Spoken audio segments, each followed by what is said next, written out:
Hi folks, I'm Alan Watt and this is Cutting Through the Matrix on the 7th of April 2019. As always, I wish all the best to those out there who tune in all the time to listen to the talks, and have been tuning in actually for many years, many of them. And there's always new ones coming in too, new people and younger audiences as well, looking for different things and explanations to really what it's all about, basically. Like the old movie says, what's it all about, Alfie?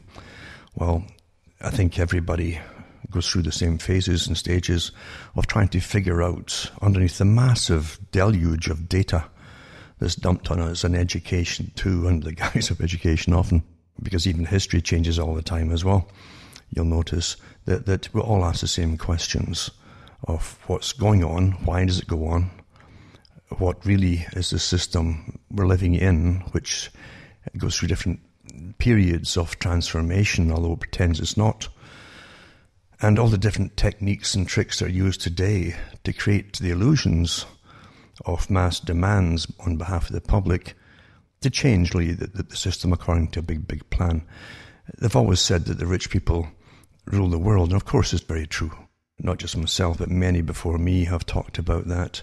And all the way back and before even Aldous, Huxley, that the dominant minority have always existed, and they always will, he presumed at the time during his interview with Mike Wallace. And of course you have a much larger academia than ever before across the planet, all working together in different departments and so on, in communication in a global system of internet, etc. So they really do have tremendous power, and they work as the force that brings forth all the changes. And they even raise the children according to what the need actually, isn't it? It's according to the need of those who rule and manage the system. They raise the children to be the advocates of whatever is needed 10 or 15 years down the road when they'll bring in different things. That's really how it is. It's pretty efficient that way. And over the last few weeks too, I've talked about articles by people like Jacques Ellul, who talked about efficiency and how efficiency would be used to change and modify all cultures, all systems, all thought forms, basically, that we are so used to living in. They're already changing, of course, and have changed. So basically efficiency and the drive for efficiency, naturally for those in power, the real powers that run the system, overrides any human element or even catastrophe or that is a fallout from their agendas. And they always have lots of agendas, of course.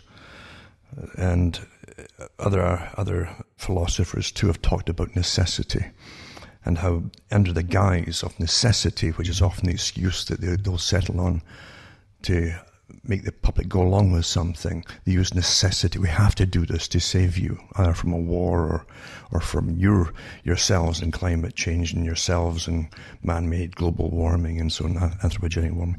So they've got it all figured out, and at least, hopefully, there'll be a few folk down the road in the future who'll at least know and they've lived through some of the changes, the mandated changes, and they'll be able to maybe pass them on to anyone else who wants to know down the road, because that's all you can do. And a long time ago I said that there's so many people turn to self-destructive behaviours because they can't find purpose in a system that's fed them all the wrong reasons. You know it's fake, and the reasons are wrong for the way things are and the way they're going to go, etc. And you get frustrated if you can't get into the old books, if they're still around, that is, to find out what really happens at different times. And then you'll never understand that the problem isn't yours. The problem is you suspect and probably know certain things are all wrong. You just don't have all the information to put it together to keep your sanity, because many people just don't swallow the answers they're given. There are people out there, the more psychopathic, more closer to, and they'll say that everyone's got psychopathic traits. They're like exaggerations of different tendencies we have, in a sense. But the more psychopathic people will naturally gravitate and jump on the bandwagon and start parroting all the nuances and politically correct messages that they're given. They understand what they're for. They understand there's a system that now puts this ahead of everything else and does away with even their opposites and things like that. That's how fast things can be changed. But they'll immediately jump on them, just like Orwell said that, who are we fighting today in 1984? Because they kept changing the target in a sense. But you're supposed to not notice that they always change the target, even though you'll adjust your talk to the new country or the new area that's supposedly you're at war with. It's the same thing. It's all well understood at a very high level. And those who belonged to the Marxist groups, those who belonged to the socialist revolutionary groups in the 1920s and 30s, like George Orwell, they understood that they were well trained. And where they fell out was when they realized that the communistic system really was destroying, or wanted to destroy any competition. They didn't really want a parliamentary, you might call it a parliamentary form of socialism. They wanted a more dictatorial form of it. In fact, they didn't believe it would work if you had different dissension groups within a governmental system. And that again was further explained by H.G. Wells, because he again was a founder of the Fabian Society with Bernard Shaw and others who were quite open about the fact that they had an open channel, physical channel, all the way to Moscow, to the Kremlin. And Trotsky was in touch with them all the time. Trotsky was always saying to them, your way won't work. You've got to have an instant revolution, whereas the Fabian socialists wanted step-by-step change until you simply morph into the new system. And that's really the perfect technique, because it's so perfected today. You can morph into it within a matter of a few years quite easily from one to the next without really knowing that you've actually changed and the system has changed. It really is wonderful to see it, in fact, because it's wonderful in that you understand the power and the powers of those who've studied us and who can then implement the techniques to make us think and work and behave towards a certain goal, or many goals. It is fascinating to watch it. And we truly are. We're living through amazing times when everything that governments once stood for, supposedly stood for at least, have been turned on their heads and upside down. And now they're, with the same authoritarian techniques of putting it across to the public, they're mandating that the public go along with really contrary everything, systems, opinions, directions. It's quite fascinating to just stand back as almost like an alien being and watching it. And it helps to an extent to understand what they talked about by alienation. Because in sociology and in socialism too, and in Marxism, they talked about this term of alienation. I mentioned it to someone, or we were talking about the other day, what they really meant by alienation.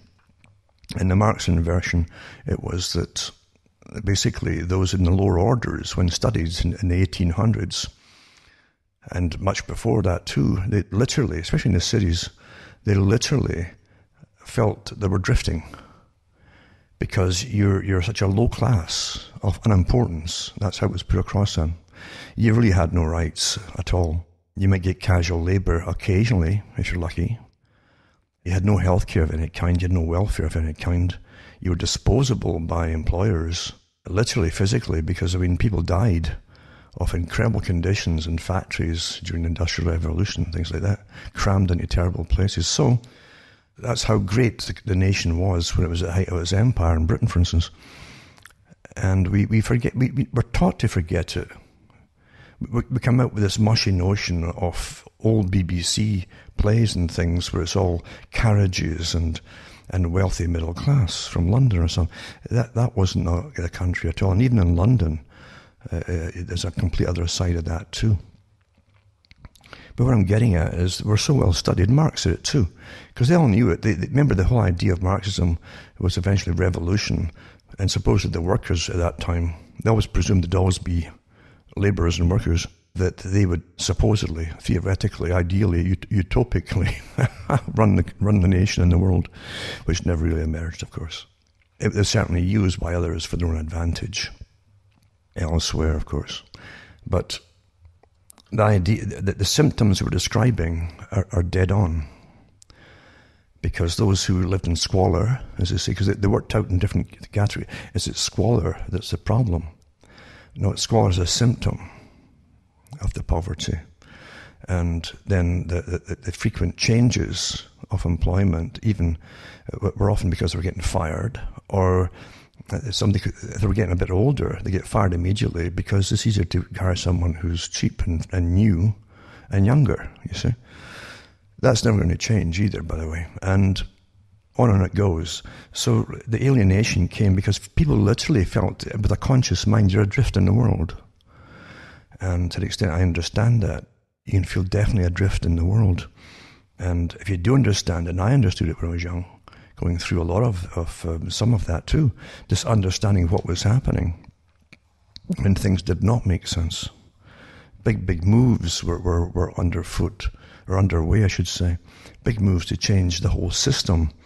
And they had to bring in, actually, because of promises to get folk into World War II and to fight again, since a lot of the promises they promised in World War I were not fulfilled. And they gave them a bit more council housing, primarily council housing for working class areas. And then they brought in eventually a healthcare system, which they were dismantling. About 30 years later, they were dismantling it as well, and still dismantling it and changing it. Whatever is done under any pretext or any legitimate reason, generally it is altered again to suit, once again, efficiency for those at the top. Years and years ago, they had the big discussions about the common market, as they called this little meeting place where they just meet and discuss things, just like the United Nations nonsense, same thing. It was always intended to be much, much bigger, but they fooled the people, they lied to the people, they disclosed the fact a few years ago they lied to the people from the beginning because they couldn't handle opposition and they'd never get their United Europe through if they did. So they lied and lied up to the bitter end. But the public in Britain didn't know it. They were not told. They were not to be told. I actually had that in the memos when they set it up, what its real function was. But I can remember even the farmers who were told to borrow.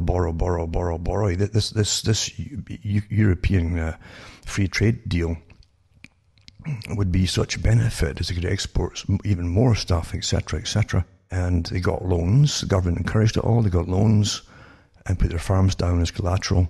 And when the EU came in with its big, strong hand, it had already decided how much of a quota of milk and cheese and milk and butter and so on that you could sell out and export. And it was actually cut way down. So farmers were literally told what they could produce, what they couldn't produce, and so many of them went under. You've heard this before, of course, other things since then, when they did the same thing in other countries, including North America. It's the same con that goes on. Oh, borrow, big man, don't worry, I'll get paid back with these deals. And bingo, there you go. You have literally faceless bureaucrats deciding how much you can produce, who you can sell it to, etc. That's what happens.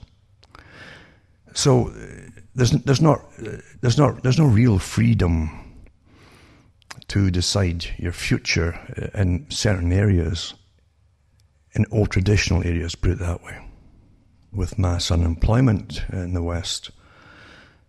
And again, back to Margaret Thatcher's day in the late 70s and into the 80s, she said that get used to it, the unemployment, get used to it to the youth, she says. And some of them will never see work in their lifetime, a whole generation, she said. Well, you understand, they could actually write off all the teenagers who were alive at the time of that speech, and people even younger than her, completely written off from a system that wanted you to vote for them, and a system that wants you to trust them, and so on. What an incredible... But mind you, the techniques of controlling the emotion are so well understood, including anger. And she did away with all the pub licensing hours, for instance, to keep them open all day, etc. And she said it's better to have the youngsters spending their unemployment or welfare money in the pubs, getting drunk, than have them protesting on the street which of course, and they'd have to be kind of sober for that one. So they did that kind of thing, and of course they deluged the media and movies. Now, you had lots of sex on these different places, sex and drugs of some kind or another. You see, alcohol's a drug, actually. So that was to keep folk from demanding a say in the future of their own future, actually. Now, I really don't think it would have mattered which party was in, personally. I really don't. Because you always find the same agendas go on and on and on. The same thing happened in the US, the same thing happened even when Cameron was Prime Minister of Britain. I mean, folk from outside and inside the country didn't know. His policies were the same as the far left Labour and Liberal. They all have the same agendas. They all have the same, because they have to have the same agenda. They're obviously going to fulfill the mandated agendas. Cultural, every way, financial, you name it. They all do the same thing. And that's the bottom line is that's what Quarrel Quigley said too. Eventually all the parties will say the same things and strive for the same things, because they're all being backed by the same rich men on the planet, basically. It's the same with, you think, the old Marxist ideas and communist ideas and socialist ideas, when they talked about the means of production. Well, our own governments, I can't even call them our own governments, really, but the governments all agreed in the West, through some strange, we know what it was too, what the groups belonged to, and the big movements that back them up and decide things and plan things for them, for the think tanks and so on. We know what the agenda was, so they all went for deindustrialization and giving most of the production over to China. And they did it so slickly. I remember living through it, watching it happen. What got me, in Canada, they played it very well, low-key. And folk almost didn't comment on the fact everything was coming. The same things were coming in, same names and logos on things that we're purchasing, but they would say in small print, made in China, see? And, of course, India now has got big money flowing into it from the World Bank and etc., which we all pay into, to get them really highly developed in industry. And no one complains about other countries coming up, but the fact is, what was given for the West to have replaced their employment? And it's a real puzzle to me, honestly, as to how especially young people are managing. As certain groups into technology might be doing awfully well, but not everyone is cut out for that kind of work. And we don't have all the factories we used to have, where they could lose themselves in manufacturing and creating objects and things and repairing and fixing. Pretty well all gone. And lots of people really enjoyed that and had a good employment from it. So it's there's nothing really was put out there to replace it. So I really would love to have the government studies on real percentages of the youth into adulthood and the statistics to see who's working at what and the different percentages, etc. How many are still living with their parents into the age of 40 and more, in fact, some of them, or single parent families too. Just to see how they can survive, because none of them, or very few of them, will be able to actually own their own home down the road, or even today. Because for most folk now, in this global system, the price of real estate is just gone beyond it. It's out to outer space and round the moon and back a few times, I think. It makes no sense to do with reality. But because there are so many people who are now billionaires and trillionaires at the top, then they decide what the policies and prices are going to be on pretty well all the things, especially things like real estate. And some countries are basically they're churning out like machines, these multi-millionaire billionaires and so on. And no one can compete with it, even if you buy their homes. But then that, again, it ties in with the future of a world where you simply won't have private property for the majority of the public. An elite will have, and it'll be accepted.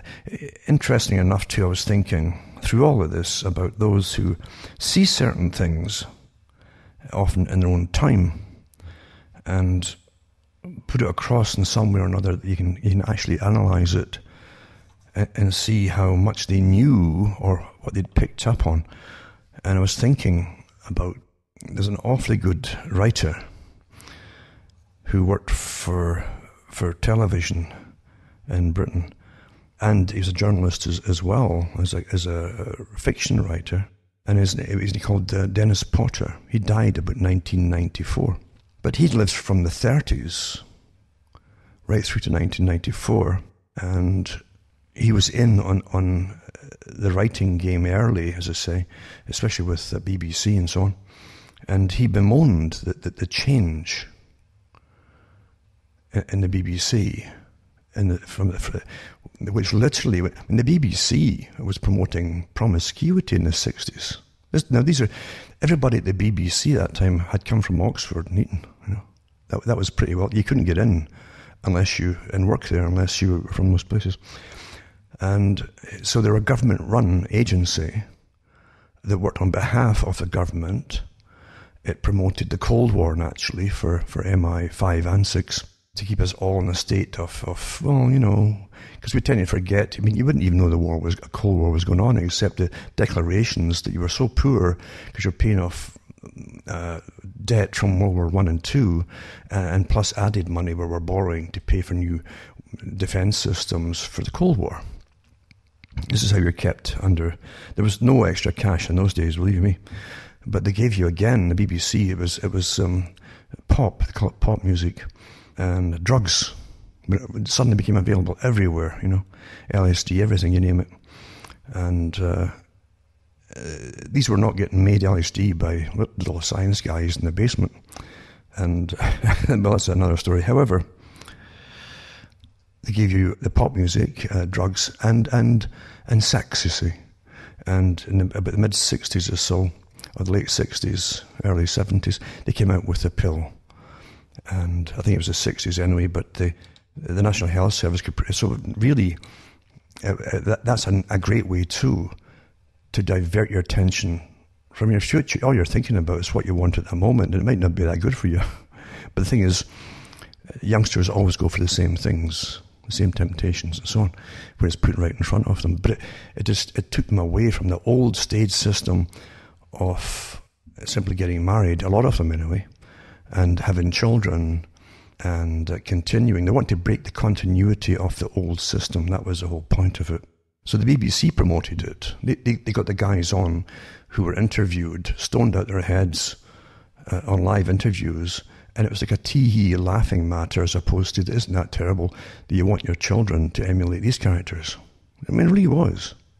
Some of them were falling off their seats, for goodness sake, and talking gibberish. They were so out of it with heavy drugs. But that's what it was promoted. And at the time, too, they even put a lot of movies out by the British. It's not a kind of movie system for making movies. And they were ahead of the US with nudity and so on. So that's what they give you in times of poverty and transition, which in a transition is not going to bring you more money, just more poverty in a sense. And debt, of course, but it's a great distraction. And also aiming towards the children, try to say you're part of something. There was a revolution we're pushing. Now, here's your government pushing this cultural revolution. Now, during this period, Dennis Potter, who was an icon of the BBC for a while, for his awfully good productions, different novel way of putting different ideas across. He got knocked a few times when he went into a form of what they claimed was a obnoxious way of putting the sexual content across. He himself apparently was sexually abused when he was about 10 years old by someone he knew, and maybe that had a lot of impact on it. Well, actually, it did have a lot of impact in his life, and I think in some interviews he actually admitted the horrible effects it has from childhood on for the rest of your life. So he was putting the seedy side of human nature in his movie system too. But he also went through vast changes. His dad was a miner. He saw the vast changes in the system. And he saw the unemployment right through the 60s, 70s, into the 80s. He was acutely aware of what was going on too. But he put some good movies out there, television movies, and one was called Blade on the Feather, about recruitment of the big spy rings that were taken from Oxford and Cambridge. Very good, because he had a lot of contacts, obviously, in the right places. And if you listen closely to that one, if you get it, listen to the little quips in it. They're awfully, awfully telling of the system at the time. And the pretense of who's who. Are they really who you think they are? And any position of power, especially politics. And he also did interviews when he was dying. Just before he died, actually, in 1994, he did an interview live and was quite frank about the system, and even called his tumour, his cancerous tumour, Rupert, after Rupert Murdoch, whom he hated and loathed. He called it for destroying and creating a new trashy journalism style for the media that persists to this day, obviously. But he definitely put a lot of things across about the system in a almost a covert way about the seedy side of human nature, and also the truthful side of daydreams mixed with the seedy side of life too, which come into it. Because he always said that we're made of opposites, basically. That life is opposites. And that angels, remember, too, have opposite tendencies, including Lucifer, for instance, was an angel of light. So you have opposites in life, and there's opposites within humans. But he definitely was rather angry at the destruction of what was called the British press at one time, that was maybe had more ability to say things than later on, and definitely they don't have it now. They don't even attempt to have it now. You have opinion pieces in a light-hearted kind of jocular vein, and that's as far as they go, and that's not really news. But it's safe, isn't it? Now, in the last few weeks of his life, really, he hurried to complete his last two plays, basically, or movies, you might call them. The Karaoke was one, which had a lot of himself in it as a writer, as the character with the cancer. And what happened, and in a very clever way, he put it into the death of the character has to be tied in with cryogenics. And that led to the next and the last one he wrote. And he said he wanted people to understand and to get more from his work than just enjoyment and pleasure, etc. And he put so much in to the final one, which was called Cold Lazarus, because it was to do with the head of the writer that had been frozen for many, many, many centuries. And then they managed to tap into eventually and stir memories and so on from the scientists. But the future he put into it in the 90s when he wrote that was where we're going.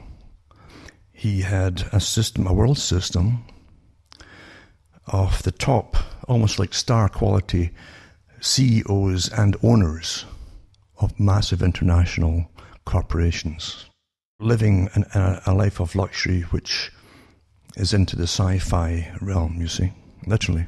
They have the group of scientists working on the head, getting a grant to work on the head by a woman who owns probably trillions of pounds worth at that time of businesses across the world and investments. And so everybody who works, and even if they have degrees and scientists and so on, they still have to work for these very powerful callous, because as time goes on, you lose your old civility in this system where money power is rather blatant And just all the niceties are out the window now. They're incredibly nasty to people if you're employed by them. And it definitely is the real class system. It's pretty well here, actually, where they create heroes for you to follow. They're really just business people, who's often for their businesses are heavily funded with the public-private partnership deal, because that went through worldwide at the same time from the big institutions, because what they claimed at the time, through necessity or efficiency, we've got to have the taxpayers' money for these massive projects.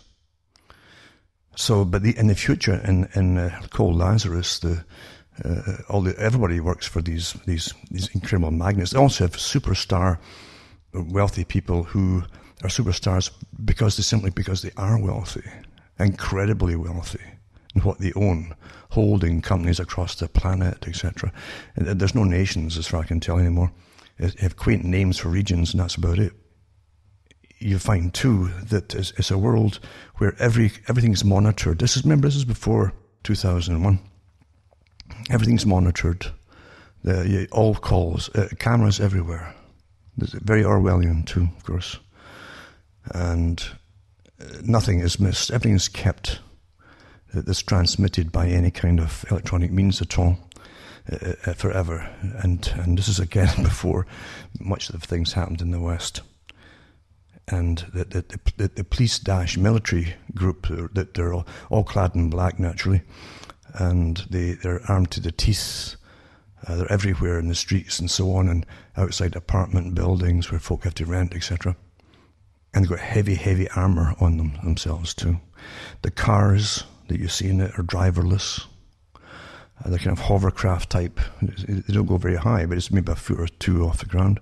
They're electric in some way or another. Also, they have there's no driver in them. So driverless cars, automatic. You can't own them, although the ultra-wealthy elite can own cars, but the people just have to call up almost like a taxi thing that comes to your door. But everyone's got a number, and everything you do is a purchase by that number. An order for a taxi, everything goes down as it's like a complete record of where you went, why you went there, etc., etc. So everything is pretty well there. And Potter, I think, knew a lot more than you would imagine, because he got it pretty well spot on. And even people who run a global entertainment business and huge consortiums of TV channels across the planet and so on are superstars, and just by the fact that they own all. So he got it all pretty well down pat.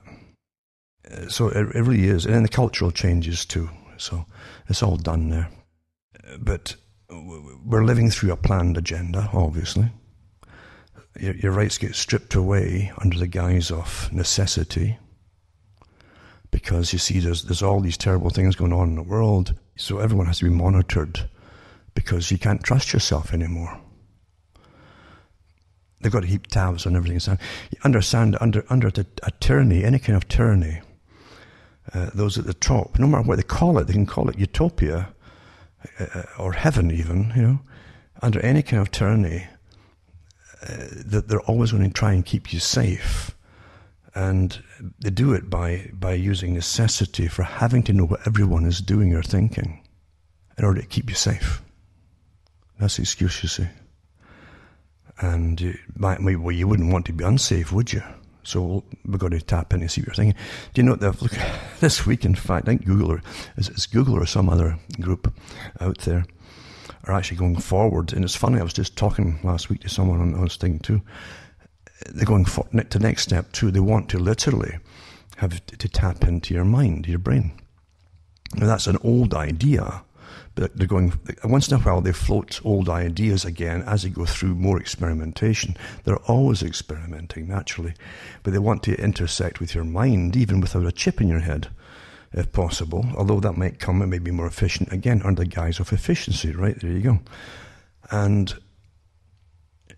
with incredible power around a computer, especially even the monitor, you'll find it will knock regular AM stations off the airwaves, if you put a radio near it, that's the power it gives off. And it's not really I personally don't like sitting within that field. I try to get as far back as possible, because it's not safe. I mean, electromagnetic waves, these are very powerful waves, affect the cells in your body. We know this. This is not disputed.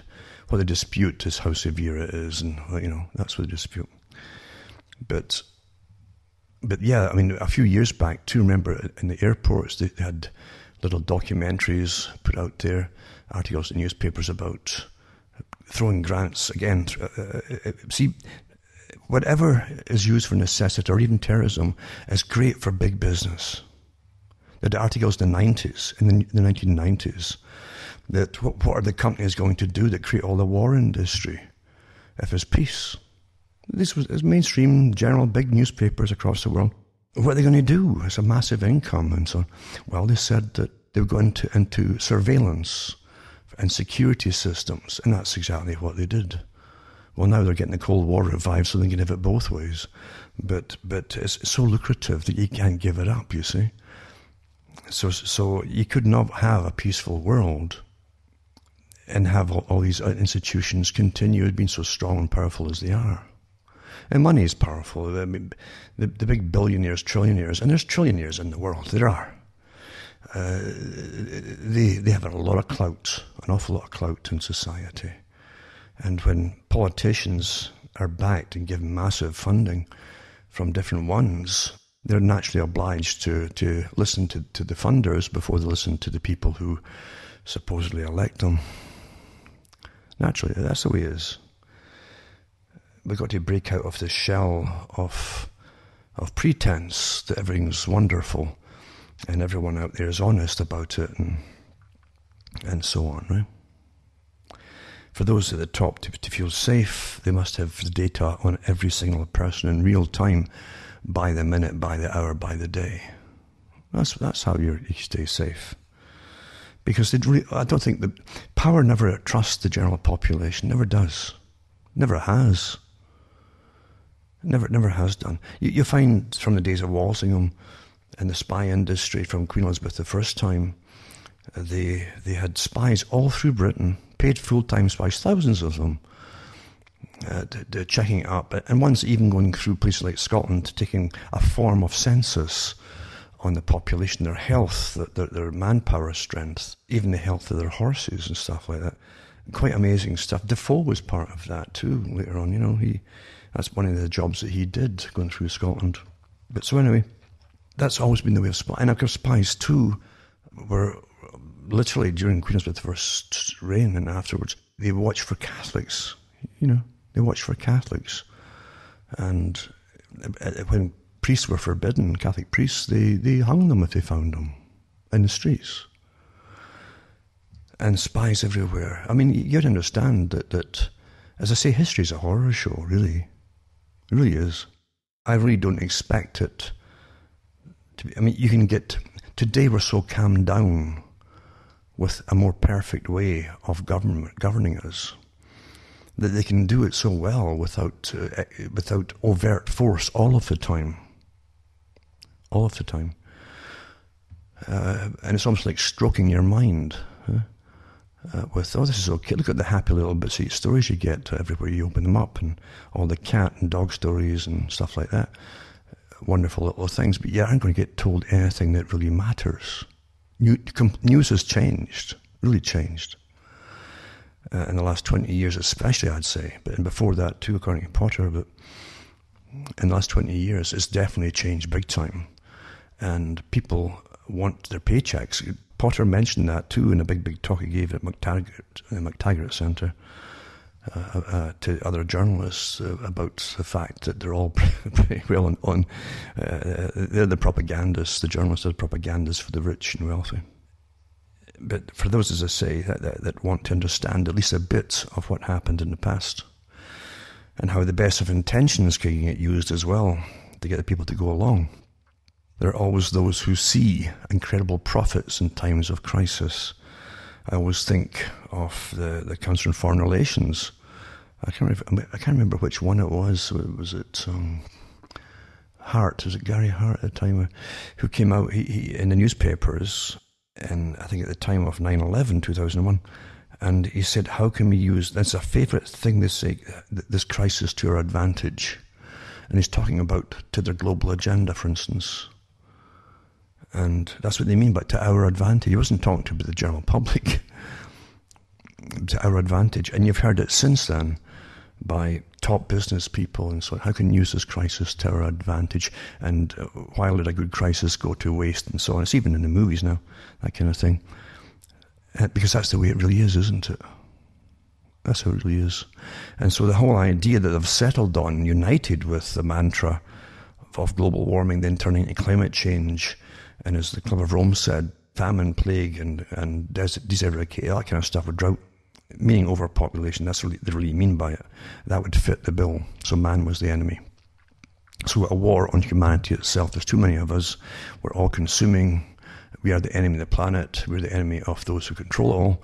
So we've got to stop and be ruled by those who will rule us from birth to death. And down the road, it will happen. You will go into the state where they'll decide that they're already talking about again. They always float the same ideas from top sources in universities and professors who all belong to the big global CFR type system. And they say, well, we should really have people licensed to have children. And then they'll say, well, and lots of folk will agree with them because there's an awful lot of terrible parents out there and horrible parents and so on. But you can't take the complete rights from the people under the guise of the minority do it. You can't do that. And it's too easy to demand the wrong things or demand what controllers want you to demand, to your detriment, really. And if you look at what the controllers are doing to even children, and what they're indoctrinating them with at the moment, by law, you can't keep falling for the same reasons that they give you. But they also have said that eventually, I remember reading about in the future, because way back in the late 60s, they had articles in the newspaper about the coming utopia. I'm not kidding you, that they had their big global meeting with the Council on Foreign Relations, Royal Institute for International Affairs, held in Britain, when they even decided what countries would be basically tourist countries, like Scotland, they were turning a tourist, it'd be totally deindustrialised. Well, they did that. That's true enough. And other countries too. Nothing was put to the vote from the public. These are private institutions that run the world. They're the establishment on behalf of the ones who own it all. But anyway, they also said that, and they had drawings of people in togas, Roman togas, where they'd have conquered climate and they could create climate. And you'd all walk about in these Roman togas and sandals near your feet. All your needs would be given to you and managed because everything would be so automated, etc. And those that they needed, humans they needed to give employment, will rotate. They'll rotate a certain class at the top who would volunteer to work. And it'd be a privilege to be accepted to volunteer to work for this system, this global system, as we walked about in Roman togas. Which it must mean in Canada and some other countries, they've eliminated mosquitoes, I'd suppose. But anyway, this is what they floated around. And they were telling how wonderful it was going to be. And then when they totally deindustrialized and they cemented the European Union and did their quota system on production of even dairy products and food, and decided who was going to import what from whom, and they cut out all the mutton and so on from New Zealand and Australia. Things like that. And then they dumped stacks of butter and dairy from France onto Britain, put other folk under. This was their utopia. You understand, they give you such incredible lies. Remember the communist revolution was going to bring in utopia. That was the idea. And if under the guise of bringing it all in, you would have a system of giant supermarkets like we have today, where you get everything, build all center types, you get all your what you need for hardware, everything. But people would go in with cashless society. You'd eventually need cash.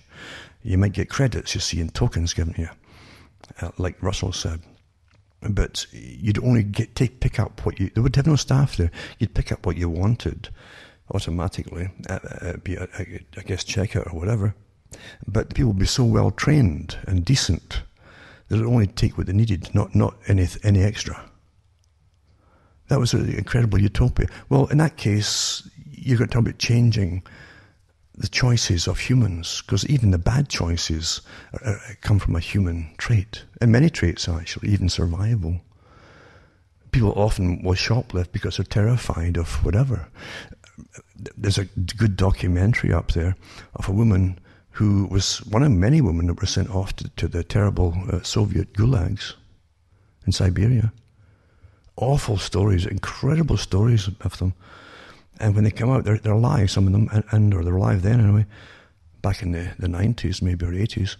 And one of them, literally, she showed you her house, big trays, baker's trays of loaves of bread. She said, I can't eat them. She said, but I can't stop myself from ordering them. The fear of the starvation she went through is horrifying to her. That'll never change. There are many traits that are this natural traits have become exacerbated and amplified by terrible Pavlovian situations. And the reflexes that she's got now, she just can't stop, you see. What a horrible, horrible outcome. That was the utopia, you see. If you disagreed with the utopia, you were put in a mental hospital because you had to be mentally ill to criticize the Soviet system. That was what they diagnosed you with. Since it was a perfect system, right? So you obviously were psychotic. And I see, unfortunately, the same techniques being rolled out under 1,000 different guises throughout society with what's now called politically correct mandates. And as Orwell had thought crime and all that kind of stuff. Tyranny really is fairly continuous. There's different strengths of it for different periods, but it's the same techniques that are always used to silence people. Because tyranny does not like something that's so important, and that is the ability to speak. Whether you like it or not, you have to have it doesn't matter if a person's stone crazy. The fact is they've got the right to speak. Because after all, it's someone's deciding he's stone crazy, right? But he's still got the right to speak. Or she, depends, you know. But the thing is, tyranny always silences it. Under guises is they're mentally ill. Or whatever it happens to be.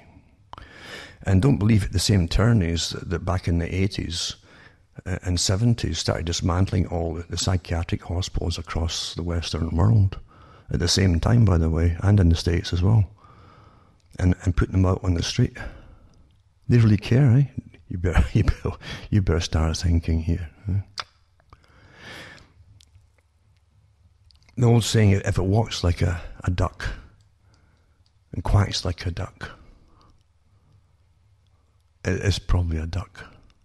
So when you see the same symptoms arise in society, it doesn't bode well. When you see well-trained, massive mobs, well-organized mobs being allowed loose on streets by our governments, this isn't just a happenstance flash mob, spontaneous. This is obviously authorized to get something else through. Even the clashes they're creating everywhere in the world. And I really think there'll be a lot more to come. I really do. Because I can't believe in this age that governments are going to stand back and just let it happen. They're getting something out of it. It's a mandate down the road. And I mean all kinds of them too. I mean, there's even ones now that are attacking farms in different countries. And now they've got they want international groups to do it all on the same day, etc. As an example, what you're seeing is it's getting back to the Soviet system. When there's no tolerance, you've got an intolerant society. And when it's mandated, things are mandated by law, then your governments are obviously intolerant. How can they be democratic? How can they be? They can't be. They're one or the other. Which is it? And the whole idea of democracy is something balances the other. That's why the idea of extremes in government parties Well, they don't. They're all the same pretty well, aren't they? And it's a dangerous situation. Eventually, they hope to wither away the governments, as the state would wither away, according to Marx, And we'd all accept this form of being governed, or really ruled. And even though we're ruled at the moment by forces unseen, and massive think tanks across the world that work privately and dictate to governments, it seems, because governments certainly use them all the time. We don't vote them in. Then we're run by a very mysterious system at the moment, aren't we? So as I say, I hope down the road that even the newcomers will stop blaming themselves for everything they think is wrong in their life. I do understand what they mean by alienation. For a lot of folk who feel it, they become despondent. They feel they don't fit in. There's no purpose down the road for them. And believe you me, there's reasons why you're like that. And very possibly just informing yourself of the past and getting into the societies that we really live under and the systems that control everything. It's all out there, actually, if you want to dig for it. There's no conspiracy stuff involved because the big think tanks publish so much of the stuff themselves. And universities that work with them publish a lot of articles about how control is used for they call it peace, etc. And it's awfully interesting too that I always remember the old saying that the Soviets said that their struggle would be over when there's peace. Because they kept pushing peace. It's awfully hard for the West to say, to young folk in the West to say, well, they want peace for goodness sake, But no one thought to see, definitions are so important. And what they said was peace, when they really, really pushed, peace is the absence of all opposition. That's what they meant. Khrushchev said something similar too in his talk, I think over in the US in the 1960s. And he said that you're all worried about something you shouldn't be worried about. He says your children will all grow up in a socialist, he's talking about a Soviet-type socialist system. And it'll all be quite natural to them, but they'll do it without struggle. They'll do it without any terrible, terrible consequences. He says they'll grow up in it naturally, never knowing that it was literally designed for them to do so. That ties in the Rees Commission, and that's another story again. However, I've prattled on long enough tonight, and I didn't even mean to go this far on. I meant to just touch on Dennis Potter's Karaoke. It's entertaining, and it has a system inside of it, and it has his own story inside the story. As he's got cancer, he's actually, in a sense, like the character in it. And then in Nicole Lazarus with a future that, even for the budgets of the day, they did pretty well, I would say, and showing you a future that still is more apparent now than it was even then.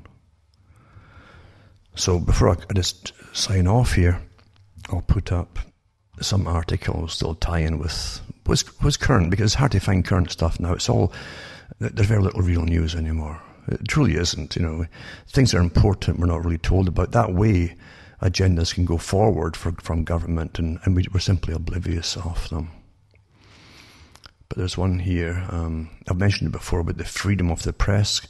Awfully well, Orwell explains, once again, as I'm putting it up, but he explains why you must have different opinions about everything. You must have it. If you give in under one topic, you'll give up with all the rest of them too, and you won't like it down the road. Also, got new tax, bad news for those on the land, and so on. We're getting all the carbon taxes coming down. Also, Mark Zuckerberg, they've used him, of course, asked governments to help control internet content. Isn't that interesting? Eh? So, I mean, the guy who said you're all stupid effers, he said, is now saying that government has to come into and help controlling it, and there you go. So, and I understand a lot of stuff. Folk can't even be decent on the internet, but then again, you don't know what the bots are. And there's government agencies got stacks of bots that can turn loose on anybody that'll put out the real hate stuff and the hate speech and all that. Of course they do. There's nothing, you don't know where any of this stuff's coming from that you read. And then, the US military to develop genetically modified plants, like green plants, right, vegetable-type plants, to spy on environments unsuitable for traditional sensors. New synthetic biology programs make use of natural capabilities to gather intelligence. One day, like Prince Charles, who talked about talking to his plants, they'll start talking back to you. Also, too, again, how they keep changing names when the public start to catch on and use it in their conversations, like NAFTA, North American Free Trade Agreement, and all the terrible things to do with it. And so they changed it to USMCA, which is more of a mouthful.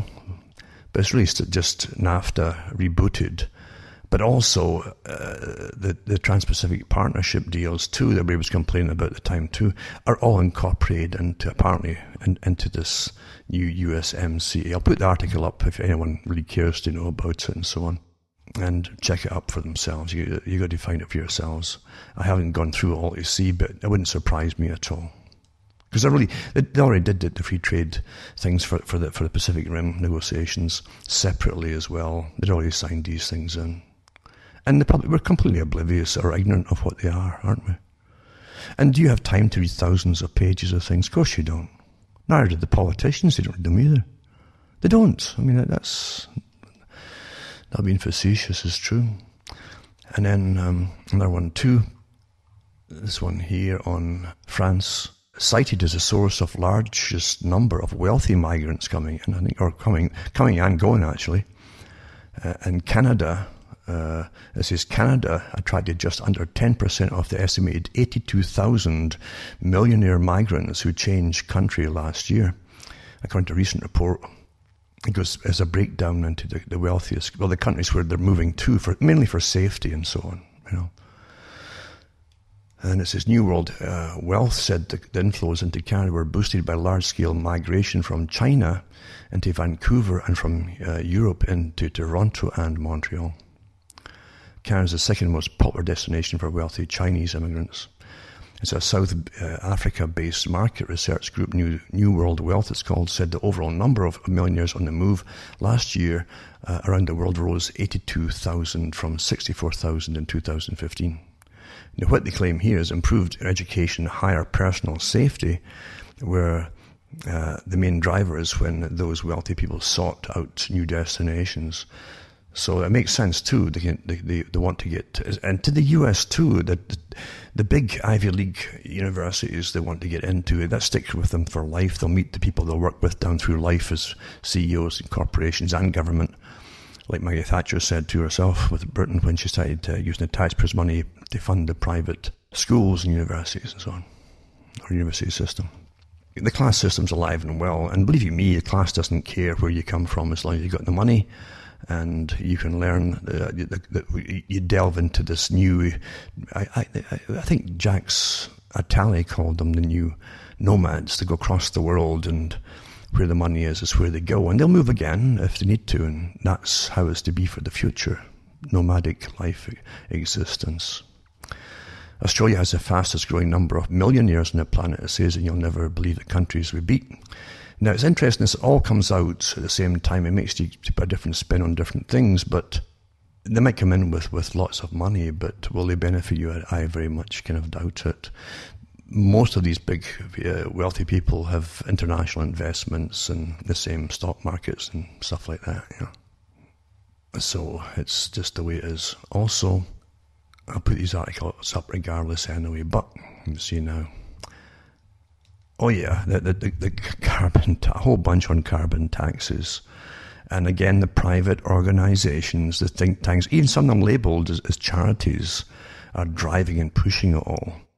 A lot of Washington, D.C. based conservative think tanks that are charities, that are labeled as charities, are promoting the carbon trading schemes and so on. And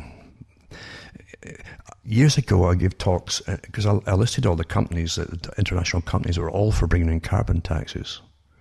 And you would think, well, my goodness, it's going to cut back on. No, they're not. They're going to make a fortune off of it because they trade the carbon. It's like a stock market.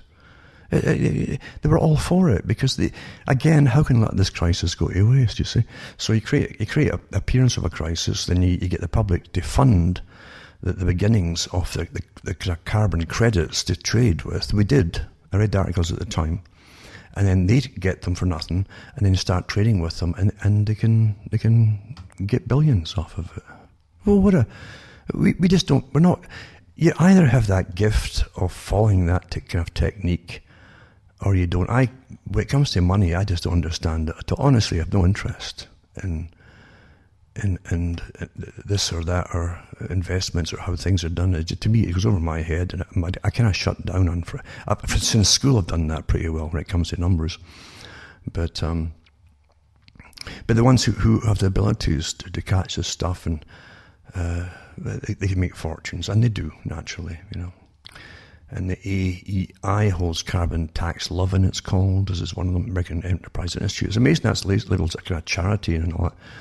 And a think tank, and they're really pushing it it's big money for corporations, obviously. A carbon tax, AEI, really, it says, is another one. And then the philanthropists who think a carbon tax offers the best way forward on climate policy, And they can certainly pay all these big characters to put things in the media is quite happy to put anything in. If they're getting paid to do it, because especially these days, newspapers. And then Mike Cannon-Brookes, Atlassian billionaire, calls on government to reinstate carbon price naturally, And so we're all going to pay through the nose for something that was dreamed up a long time ago. And at the same time as it dreamed up the whole idea of blaming us for being the problem. Too many of you, and you're going to get awfully even more rich from their carbon exchanges. Remember that Al Gore was involved with literally blood and gore carbon exchange to begin with, eh? So he had a lot to win from pushing it all. And anyway, I'll put these articles up for those who care about it or are vaguely interested. We're all going to pay regardless. Nothing's going to change it. And then getting back to lock your gates, install CCTV, and vet new staff carefully. Advice to farmers ahead of major animal activist event by militant vegan groups. Now, where do you think they all came from? And why do you think government's allowing it all to happen? Huh? Come on. There was also floated that an article in the British papers that Julian Assange was about to be expelled from the London embassy and arrested following the deal with Britain. But the Ecuador's UK ambassador rejects the claim that he's going to get expelled from their building. So I have to wait and see what's going on there. I don't know if it's just to keep his name in the paper, because it's true enough when the limelight's off is when the wolves have plenty of time. They can wait, just like they always say, tribute to the devil, the time is on their side. They wait and then they pick you off when they think no one's looking. And it's true, every regime's done that, and they will always do that, I suppose. And also a floating city dubbed Oceanix. This is where the research and development money goes from the taxpayer.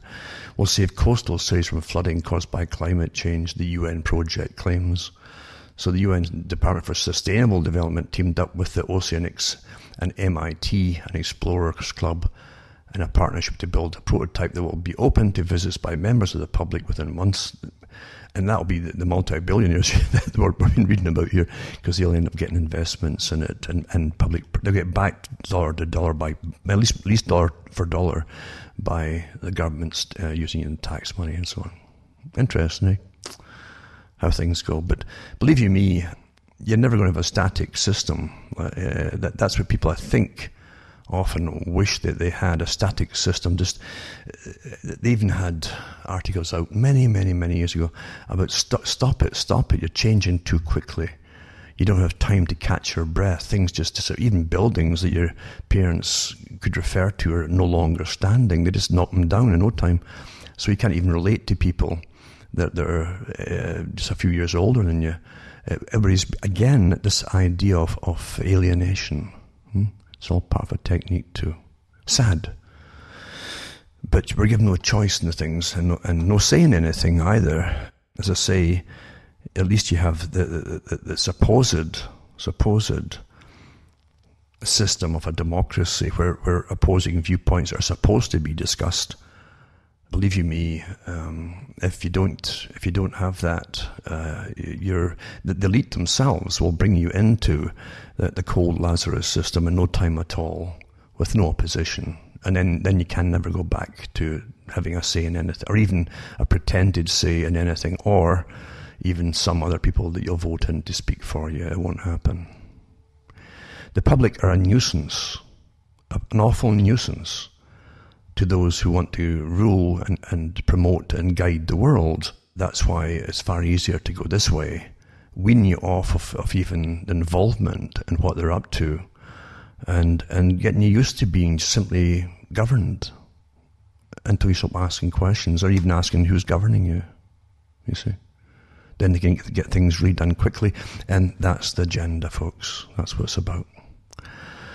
Anyway, sorry for prattling on. As I say, I know I was going to spend 10 minutes on just what I've said here, but I think it's important, because I think time's running out, and I feel it in the air. I feel there's big changes happening. There's definitely something. It's almost like a switch being pulled or switched on or off or whatever. But as you go into this new system of more intolerance, and it's rather sad that I don't think it bodes well at all. But that's the way it is, folks. So I hope you get something out of it. I hope a lot of the younger people get something out of it too, and realise that life is not just fun games and the occult. The occult just simply means hidden, remember. We truly are, in a sense, in an occultic system. Most of what the public thinks that they should know is they don't know at all. They're not given. Secrecy rules, and governments, of course, say that they must run things in secrecy, or they get nothing done at all. There's a partial truth there too. You'd always have so many objections, nothing would get done or fixed, or roads or whatever, that kind of thing. But it goes too far when folk get off of what the rules are. Or they throw the rule book out the window, which is a terrifying thing to contemplate. So for myself, from a still really end of winter, there's a thaw going on, but a lot of snow to move, get down to before the grass shows here. For myself, Alan Watt, Ontario, Canada, it's good night, and may your God or gods go with you.